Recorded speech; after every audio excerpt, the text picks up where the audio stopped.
Hello, I'm Congressmember Judy Chu from California's 27th Congressional District, and I'm so proud to join with my Iranian American friends and constituents at this year's Free Iran Conference.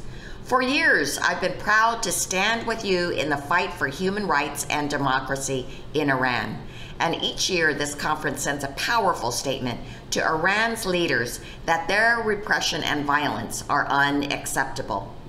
But instead of heeding your repeated calls for human rights, peace, and democracy, Iran's leaders have continued to respond in their usual way, through terror.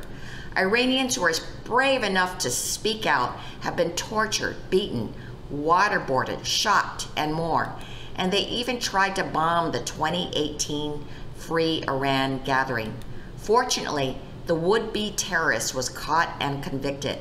But these repressive and brutal responses show why we must stand up to Iran's leaders. And that is why I was so proud to be a co-sponsor of House Resolution 118.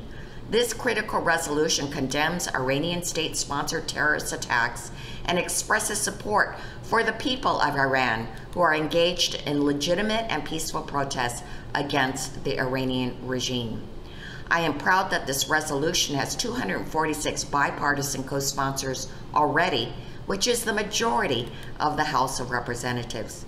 Having such a large bipartisan bill condemning the Iranian government's support for terrorism sends a clear signal to the people of Iran that they are not alone.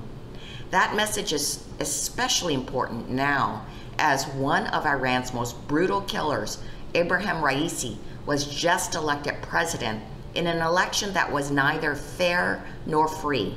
Instead of trusting the Iranian people to choose their own leaders, Iran's Guardian Council manipulated the election to clear the way for the man responsible for mass murders in 1988. Thousands died by his orders, and yet, instead of being held accountable, Raisi has been put in a position of greater power over others. This is deeply troubling for all Iranians, but especially women, minorities, those who fight for free and fair democracy, and all who respect human life.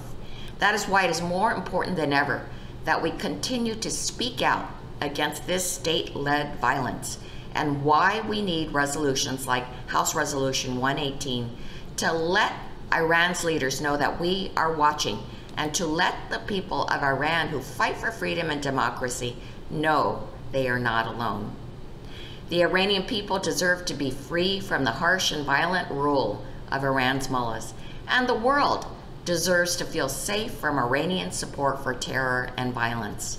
I support your work to establish a free and democratic Iran that works with the U.S. and others to build a safer world. So thank you all for your important work to promote human rights and a more free Iran.